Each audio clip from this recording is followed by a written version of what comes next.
자, 우리 22장 3절 다 같이 다시 읽읍시다. 시작.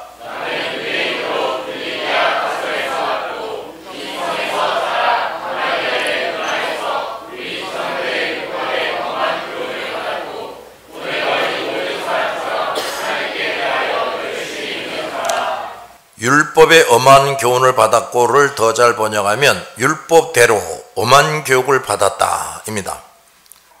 바울은 먼저 그 유대인들이 자신에 대해서 가지고 있는 오해에 대해서 변명을 합니다. 나는 유대인으로 길리기아 다소에서 태어났고 그 성에서 자랐다 그랬습니다. 바울은 자기가 유대인들이 잘 알고 있는 길리기아의 다소에서 태어났다고 말합니다. 다소는 유대인들에게 있어서 오래되고 명예로운 도시예요. 바울은 많은 유대인들처럼 노예로 태어난 사람이 아니고 훌륭한 유대인 가문의 출신이었어요.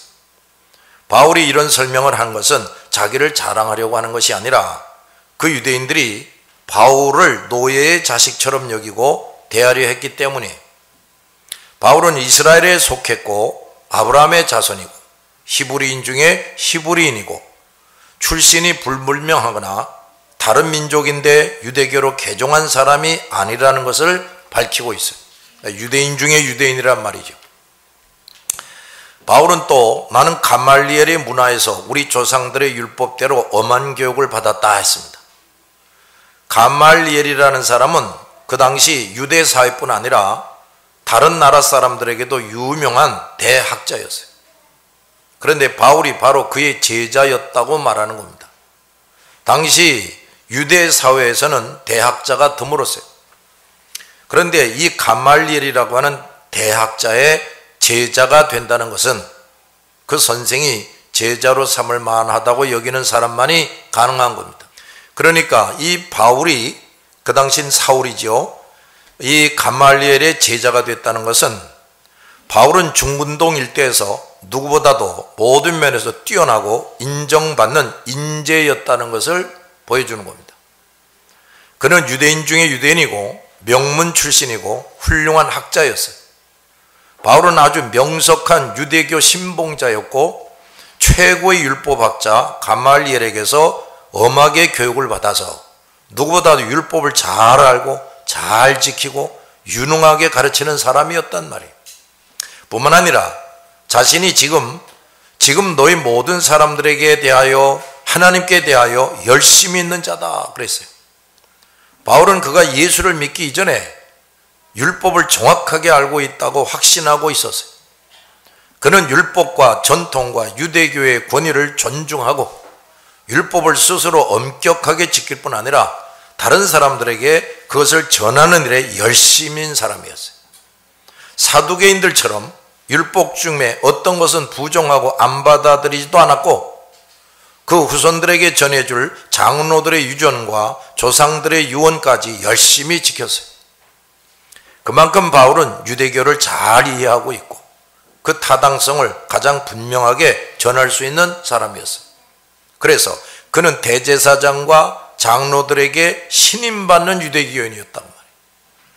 그래서 다메섹에 있는 그리스도인들을 색출하는 권한까지 위임받은 사람이었어요.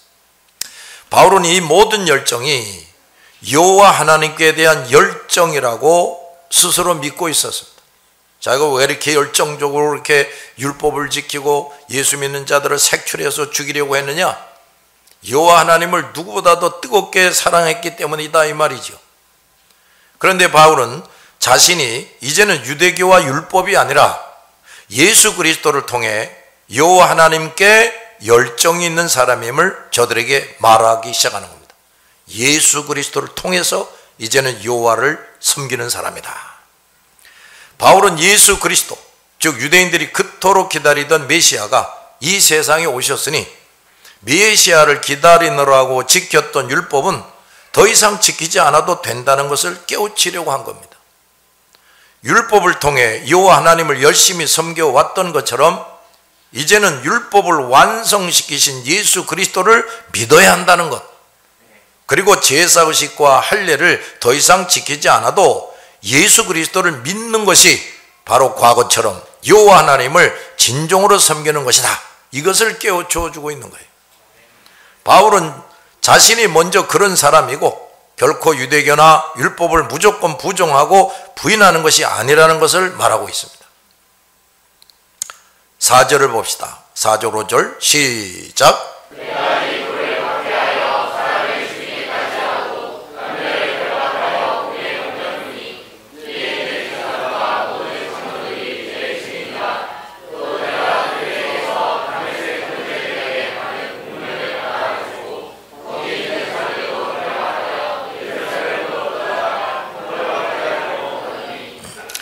바울은 자신이 유대교와 율법에 얼마나 열심이었고 따라서 예수와 그 예수를 믿는 사람들에 대해서 얼마나 대단한 박해자였는지를 지금 그 흥분하고 날뛰는 유대인들 앞에서 얘기합니다. 첫째, 바울은 예수와 그를 믿는 사람들에 대해서 적개심을 가지고 있었다는 것을 밝혀요. 내가 이 돌을 박해하여 사람을 죽이기까지 하고 남녀를 결박하여 옥에 넘겼다 그랬습니다. 9장 1절을 보면 사울이 주의 제자들을 대하여 여전히 살기가 등등했다. 살기라는 것은 죽이려는 마음이에요. 바울은 과거에 예수교를 이단으로 낙인 찍고 그 도를 믿는 사람들을 대적하고 핍박했습니다. 그는 그 종교를 없애버리려고 자기 목숨까지도 아끼지 않기로 결심하고 유대인들이 많은 그리스도인들을 죽일 때 찬성합니다 하는 투표를 했어요. 그래서 자기가 사람을 죽이기까지 했다 하고 말한 거예요. 두 번째, 바울은 예수 믿는 사람들을 남녀노소 구분 없이 결박해서 감옥에 넣었습니다. 뭐 어린아이들 조그만 애들 할 것 없이 하여간 예수 믿는 사람의 아이들이라면 그냥 모조리 무자백에 잡아가지고 감옥에 쳐넣었다고 말해요. 그는 그리스도인들에 대해서 조금도 인정을 베풀지 않고 옥에 가두었습니다. 그런데 지금은 자신이 결박당하고 있어요. 이를 통해서 바울은 과거에 자신이 그리스도인들을 결박하여 옥에 가둔 죄를 시인하고 모든 유대인들 앞에서 자기 자신을 규탄하고 있는 겁니다. 내가 이런 몹쓸 짓을 했습니다 하고. 참으로 주님의 섭리는 오묘합니다. 바울이 그토록 그리스도인들을 핍박하고 결박했는데 지금은 자신이 유대인들의 핍박을 받으며 결박된 겁니다. 바울이 전에 많은 그리스도인들에게 격분해서 그들을 결박할 때 주님은 이렇게 말씀하고 계신 겁니다. 내가 지금 하는 것만큼 잠시 후에 너도 똑같이 받게 될 것이다. 참으로 심은 대로 거두게 하시고 행한 대로 갚아주시는 하나님이십니다. 이에 대제사장과 모든 장로들이 내 증인이다 그랬습니다. 대제사장들과 장로들은 먼 곳 다메섹, 이 다메섹 우리말로 다메섹이라고 그랬는데 다마스커스, 이 성경에 나오는 그 지명이 지금까지도 그대로 쓰여지는 데가 있고 전혀 다른 이름으로 쓰여지는 데가 있어요. 다마스커스, 그 다메섹에도 많은 그리스도인들이 생겨났음을 듣고 그들을 가혹하게 다스려서 예수 믿는 사람이 더 생기지 못하게 하려고 했는데 그 일을 가장 잘해낼 사람이 누굴까 하고 찾았단 말이에요. 대제사장들, 장로들이. 근데 바울이 제일 잘할 것이다 하고 지목을 했어요. 바울은 누구보다도 유대교와 율법에 정통하고 열심히 있으니 그 이단자들에게 무엇을 잘못하고 있는지 분명하게 깨우칠 수 있고 그 열성이 그들을 가혹하게 다룰 수 있다고 여긴 겁니다. 그래서 그들은 사울에게 모든 고난을 위임하는 공문까지 주어서 보낸 겁니다. 그런데 바로 그 사울이 그 박시감과 열정을 다 동원해서 그들의 의도가, 대제사장들의 의도가 철저하게 무산되게 하고 말할 수 없는 치욕을 당하게 했습니다. 그 대제사장과 장로들이 그리스도인들을 향해서 고르고 골라서 쏜 날카로운 화살이, 그게 사울이죠. 그것이 다시 그들에게 돌아와서 꽂히게 되는 겁니다. 아, 그 표현이 괜찮죠? 그리스도인들을 향해 고르고 골라서 쏜 화살이 다시 그들에게 돌아와서 꽂히게 됐다고 말해요. 우리 주님의 능력과 권세가 이렇게 놀랍고 오묘합니다. 대제사장과 장로들이 모든 유대인 청년 중에 고르고 골라서 바울을 보낼 때 주님은 그들에게 또 이렇게 말씀하고 계셨던 겁니다. 그래, 열심히 잘 골라서 보내거라. 그런데 그가 누구보다도 너희에게 치명상을 가져다 주게 하리라. 그는 이미 내가 충성되고 능력 있는 사람으로 사용하기 위해서 선택한 사람이다. 이 주님의 섭리와 권세를 우리는 확실히 알고 믿어야 하고 늘 기억해야 합니다. 바울은 다메섹에 있는 성도들을 가리켜서 형제들이라고 표현합니다.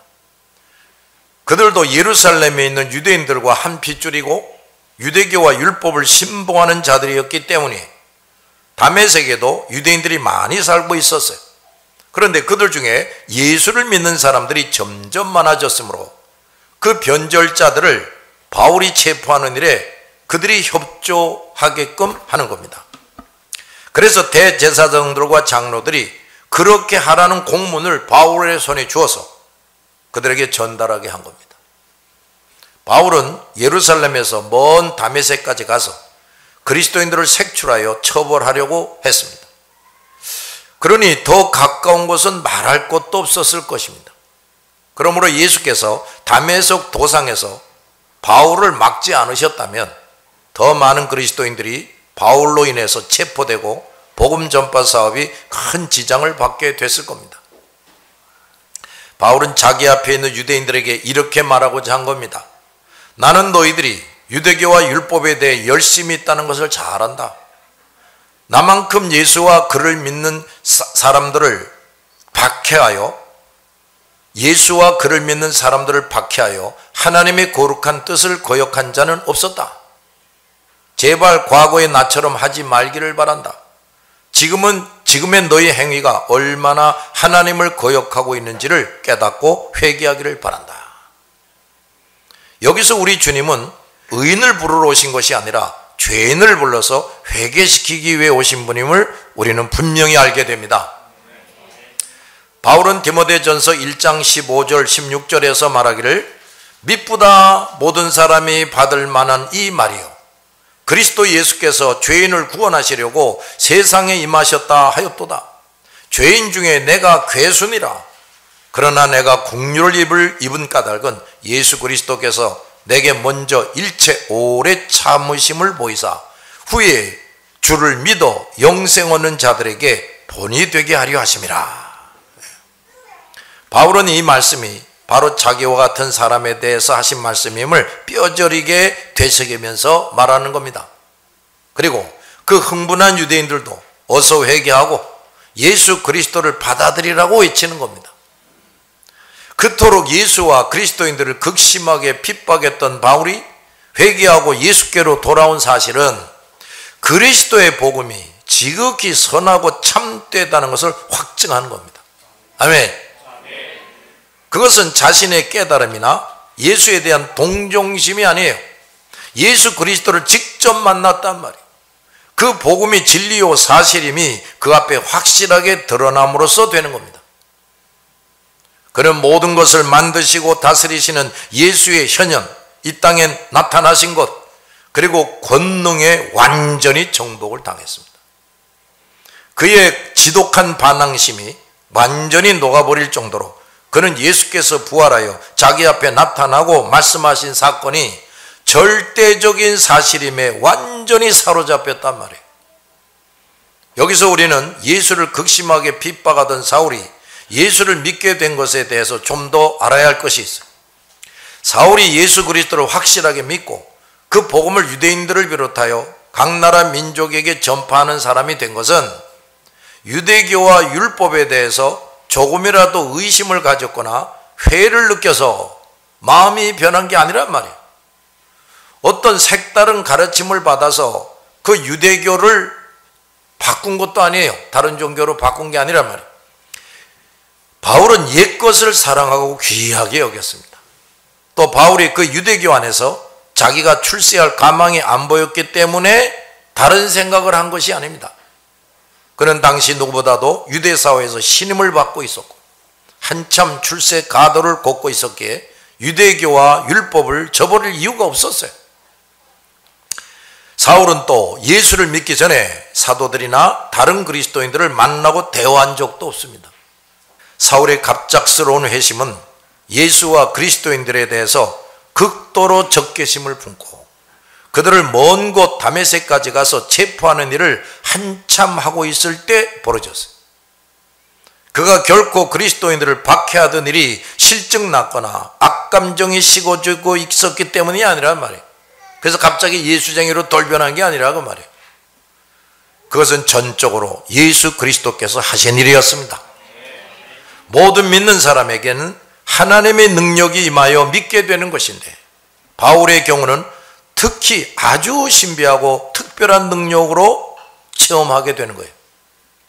바울은 6절 이하에서 그에게 나타난 그리스도의 능력에 대해서 자세히 설명합니다. 지금 바울을 죽이려고 난동을 부리고 있는 유대인들은 하나님께서 그 능력으로 사울을 꼬꾸라뜨리시고 예수 그리스도, 즉 여호와 하나님이 약속하신 대로 이 땅에 보내신 메시아를 믿게 하시고 그의 일꾼이 되게 하신 그 거룩하고 놀라운 하나님의 일을 비웃고 있을 뿐 아니라 극심하게 대적하고 있는 겁니다. 그러나 그들은 영혼이 어둡고 잠자고 병들어 있으므로 그 사실을 조금 더 알 수가 없었어요. 조상대대로 선택된 백성으로 여호와 하나님을 섬기고 율법을 열심히 지켜온 그 유대인들도 예수 그리스도께서 그 사람들을 예수의 영인 성령으로 거듭나게 하시지 않으면 결코 예수 그리스도를 자신의 구주로 믿을 수가 없었던 겁니다. 예수님이 이 땅에 오실 때 살던 대부분의 유대인들이 여호와 하나님을 제대로 알고 섬기지를 못했어요. 그들은 오실 메시아를 믿는 것을 의미하는 제사의식은 수없이 행했지만 그것을 진실한 마음으로 한 자들은 얼마 되지 않았단 말이에요. 따라서 그 율법을 지킴으로써 오실 메시아를 믿고 사는 일도 제대로 하지 않았습니다. 대부분의 유대인들이. 그 사실은 메시아이신 예수께서 육신을 입고 나타나셨을 때 그 예수를 극심하게 미워하고 거부하고 결국에 십자가에 못 박아 죽게 한 것을 통해서 확실하게 드러났어요. 그러던 유대인들이 예수께서 죽으시고 부활 승천하신 후에 복음을 받아들이고 믿는다는 것은 더욱 어려운 일이었습니다. 그만큼 그들 대부분의 영혼들은 어둡고 병들고 잠자고 있었다고 말이에요. 그런데 그들 중에 일부분의 유대인들이 복음을 받아들이고 예수 그리스도를 영접했는데 그들은 예수의 영이신 성령께서 그들의 영혼이 거듭나게 하심으로써 그 어둡던 영혼이 밝아지고 잠자고 있던 영혼이 깨어나고 병들었던 영혼이 치료되고 죽었던 영혼이 다시 살아나게 되어서 믿게 됐다 이 말이에요. 그런데 바울 당시에도 대부분의 유대인들이 복음을 받아들이지 않고 오히려 대적한 것은 그들은 성령에 의해 거듭나는 일이 없었음을 알게 해주는 겁니다. 그러니까 거듭난다는 게 얼마나 중요한지 모르는 거예요. 그런데 이런 현상은 그때뿐 아니라 언제나 마찬가지입니다. 오늘날도 우리 그리스도인들과 전도자들이 열심히 나가서 여러 가지 방법으로 복음을 전하는데 10명 중 1명이 귀를 기울일까 말까 합니다. 어렵게 전도받고 교회에 들어온 사람들도 10명 중에 1명이 확실한 믿음을 가질까 말까 해요. 그래도 주님은 우리에게 때를 얻든지 못 얻든지 전도하라고 땅끝까지 나가서 복음을 전파하라고 명령하고 계십니다. 최고의 사도, 많은 능력을 가진 바울이 전도할 때에도 그토록 대부분의 사람들이 복음을 받아들이지 않고 핍박을 했는데 세상 마지막 때가 가까울수록 이런 현상은 점점 더 심해지게 됩니다. 그럼에도 불구하고 우리는 때를 얻든지 못 얻든지 땅끝까지 이르러서 복음을 전해야 하지요. 그런데 그러기 위해서는 바울처럼 온갖 고난도 견디고 이길 수 있는 무장을 반드시 해야 돼.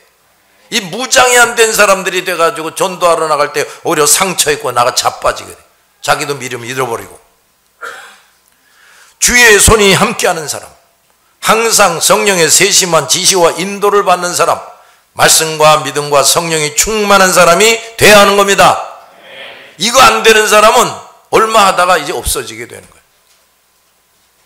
오늘날 모든 교회는 이 사실을 깊이 깨닫고 이런 것들이 잘 갖추어진 목사, 교회 지도자, 성도들이 되기에 전력을 다해야 합니다. 결코 사람 숫자나 늘리고 건물을 크게 짓는 일에 모든 시간과 역량을 사용하는 것으로 그쳐서는 안 돼요. 우리가 한 사람이라도 더 전도해서 교회로 들어오게 하고 예배당을 크게 짓는 것도 해야 하지만 그런 일만 열심히 하고 교인 한 사람 한 사람을 위와 같은 성도로 키우지 못하고 목사와 교회 지도자들마저 그러한 그리스도 일꾼이 되지 못하면 교회는 어느새 어두워지고 잠자고 병들고 무능해지게 되고 전도다운 전도를 제대로 할 수가 없습니다. 그리고 땅끝까지 가서 전도하는 일을 불가능하게 돼. 벌써 이런 현상이 현대 교회들에게서 현저하게 나타나고 있습니다. 그러므로 우리 모든 교회는 사도행전을 통해서 이런 중대한 사실을 깨우쳐 주시고 명령하시는 우리 주님의 음성을 확실히 들을 줄 알아야 합니다. 6절 7절을 봅시다. 시작.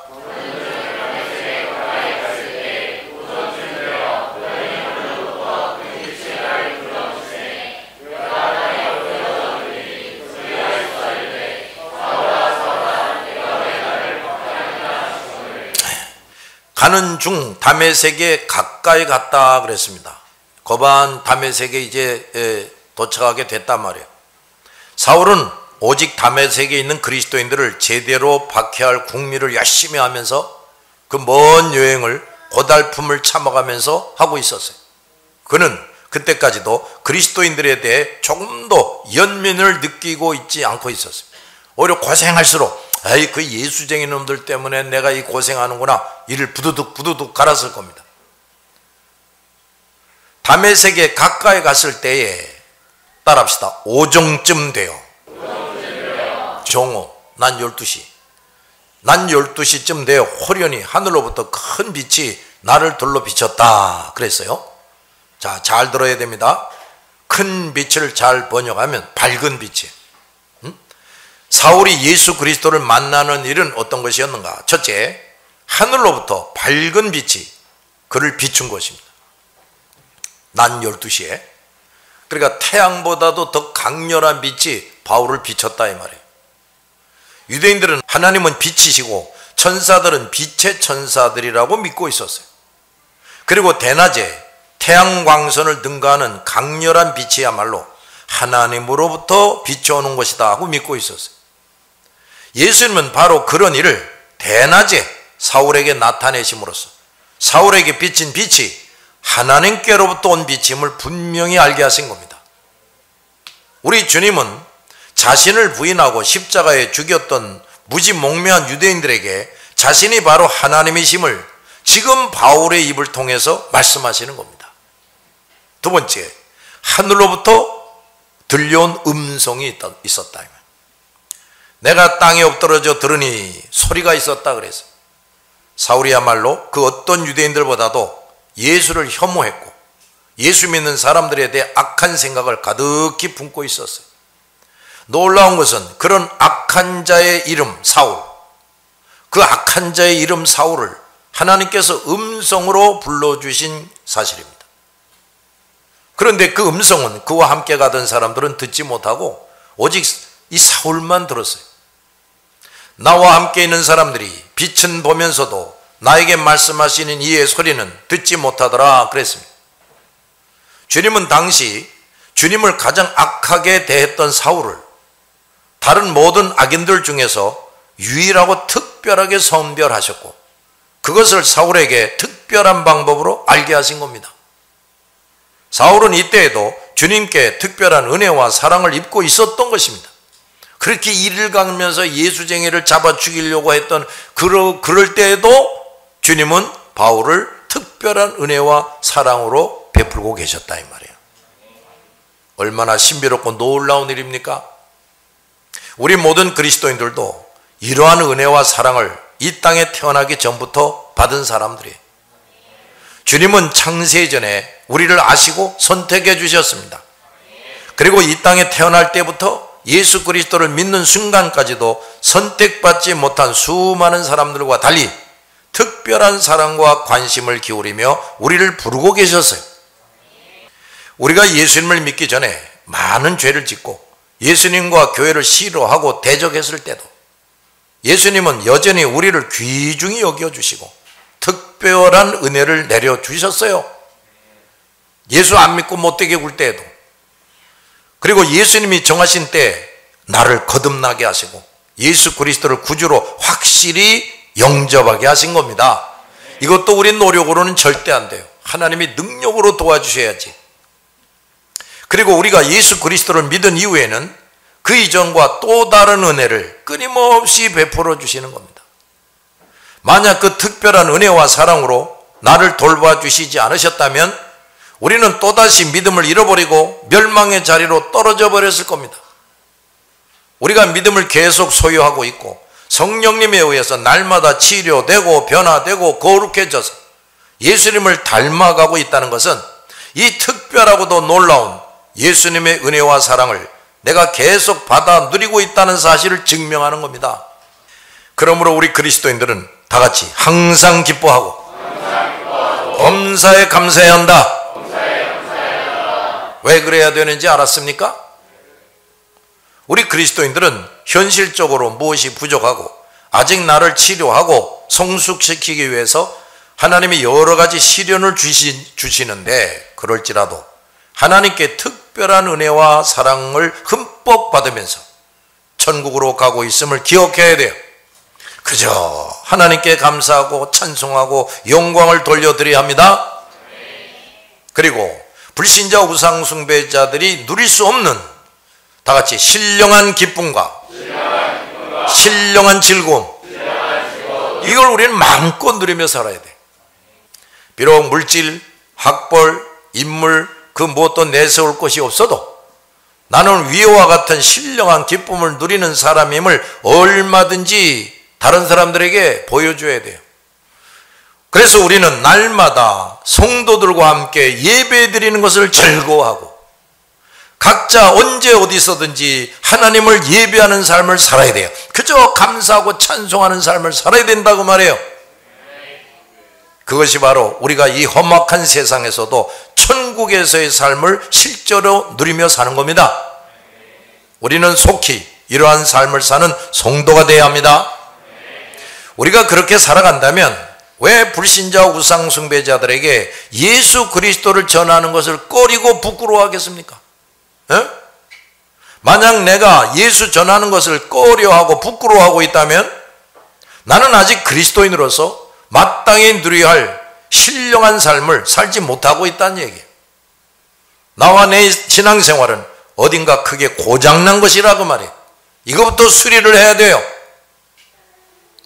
기도합시다.